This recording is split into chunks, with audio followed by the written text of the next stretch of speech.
Let's analyze the graph of the hyperbola we see on this page by comparing it to the original equation we were given to generate this graph. Remember, we know this is a hyperbola because of the minus sign we see right here. But in order to create this graph, we first had to do some completing the square to get the equation in standard form.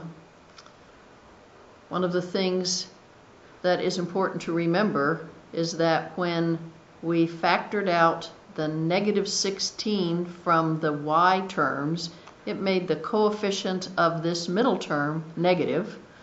That's also important because remember we needed to multiply the 9 times the 25 to fill in this blank, and a negative 16 times 1 to fill in this blank as we finish the process of completing the square.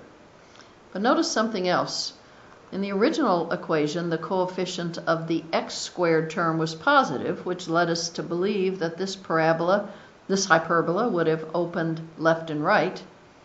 But in fact, once we divide by a negative 144, it's the y squared term that has the positive coefficient, thus the hyperbola opens up and down.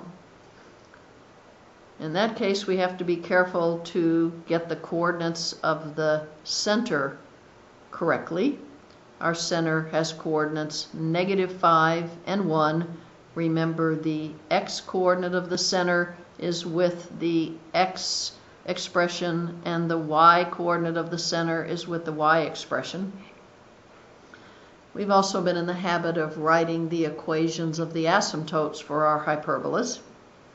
And that's easy to do because we can use point slope form, recognizing that both asymptotes go through the center of the hyperbola. Finding the slope is also easy because to create the rectangle that we drew to guide us in determining the asymptotes and then sketching the hyperbola, we had to go up 3 and then over 4. Well, up 3 and over 4 is the positive slope of one of our asymptotes, and up 3 and then to the left 4 gives us the negative slope of the other asymptote.